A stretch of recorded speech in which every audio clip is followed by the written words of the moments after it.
Et donc, on va créer un paragraphe vide. Donc, avec l'outil texte, on va se mettre plutôt dans le haut d'une colonne et plutôt une colonne qui est vers la gauche, hein. Typiquement la première colonne, la fin du premier paragraphe. Vous vous mettez là avec le curseur texte et vous enfoncez la touche retour chariot. La touche retour chariot, c'est-à-dire ce que vous appelez la touche entrée. C'est la grosse touche sur le clavier. Sauf que dans InDesign, la touche retour chariot, on fait la différence avec la touche qui se trouve en bas à droite sur le clavier, qu'on appelle aussi la touche entrée.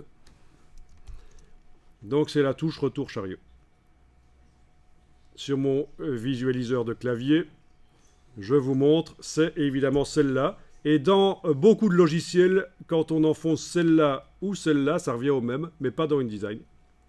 Donc touche retour chariot. Est-ce que quelqu'un sait pourquoi ça s'appelle la touche retour chariot? Non? Ça fait comme? Comme une quoi? Des rails. Oh mince alors.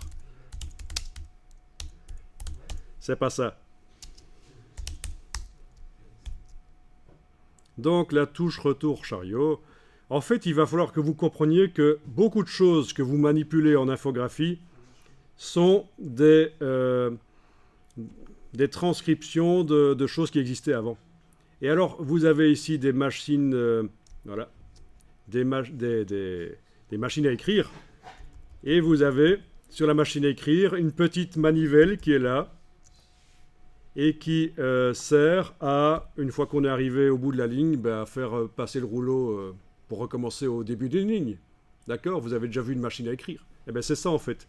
Et ce signe spécial, la flèche qui tourne sur la touche retour chariot, c'est ça, en fait. C'est cette manivelle spéciale qu'on a sur les machines à écrire pour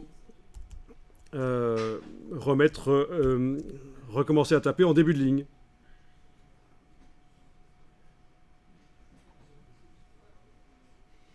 Voilà. Amusant, hein?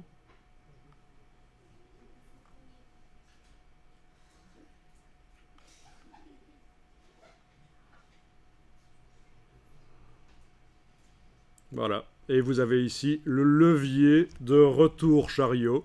Ben, en fait, le chariot, c'est ça, c'est le rouleau de la machine, en fait, hein. Le levier, voilà.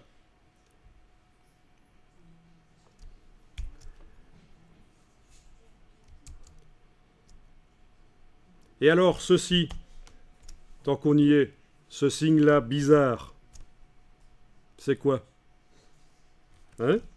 C'est quand même débile, hein? Il y a un gars qui a fait un curseur d'insertion texte. Il devait avoir fumé de la bonne parce que c'est quand même bizarre son truc, hein? Mais non! Vous savez ce que c'est? Encore un truc qui vient du passé, encore plus loin, ça vient de Gutenberg, l'invention de l'imprimerie avec des caractères mobiles. Gutenberg, voilà. Vous avez situé à peu près l'époque, hein? C'est à une époque où vous étiez comme les escalopes, vous étiez pas nés. Je rigole. Moi aussi, je vous rassure.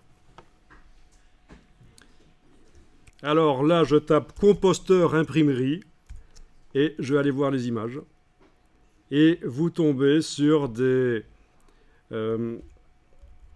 images de composteurs d'imprimerie, c'est-à-dire ça sert à... on va puiser dans les caractères mobiles qui sont dans des petites caisses là. D'où le nom d'ailleurs bas de casse, haut de casse. C'est des caisses avec des caractères mobiles. Et on va les placer là sur un engin qui a inspiré ce curseur d'insertion texte. Ça s'appelle un composteur d'imprimerie. C'est pour composer avec des caractères mobiles. Et puis on va placer ça ligne après ligne et ça fait des blocs texte. Des blocs, ben oui, des blocs texte.